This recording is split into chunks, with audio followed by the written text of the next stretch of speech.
I, Sebastian Zimmerman Duterte, Nanumpa na karong hapon isip mayor sa Dakbayan ang kamanghuran nga anak ni President Rodrigo Duterte ug ni Elizabeth Zimmerman. Mitambong sa inaugurasyon ni Mayor Baste si President Duterte, iyang inahan, iyang igsoon nga si Vice President-elect Sara Duterte Carpio.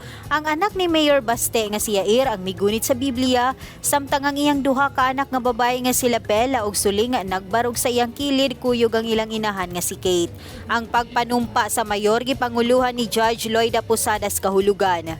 I, Sebastian Zimmerman Duterte, having been duly elected to the position of having been duly elected to the position of City Mayor of the City of Davao, Human sa iyang inaugurasyon, midiretso si Mayor Baste sa City Hall alang sa iyang inaugural speech.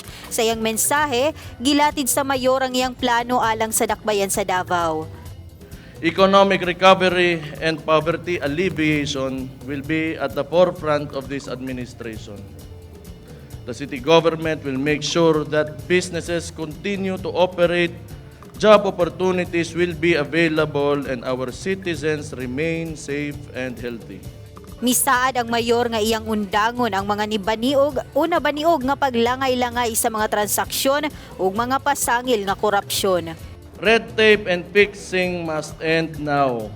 Help us stop these acts by reporting them to the authorities, to the City Mayor's office or to the Anti-Red Tape Authority. Davao City applauds the administration of President Rodrigo Duterte for the creation of the Anti-Red Tape Authority. Together with ARTA, the local government shall enact major reforms in government processes for the benefit of our constituents. Davao City fully supports the implementation of the Ease of Doing Business law. Pagkaon, panglawas o kaharuhay sa pagtransak sa panggamhanan sa mga nangutana unsa iyang programa alang sa kahusay ug kalinaw. Davaoenos take pride in the city's culture of security, which helps sustain the gains we achieved thus far as a city. Let us strengthen this further and allow our citizens to live peacefully and for businesses to thrive in our communities. Everyone will be treated fairly and equally. Apan dunay pahabol ang mayor. Nalang ko'y gusto ingnon gyud diri para klaro sa tanan.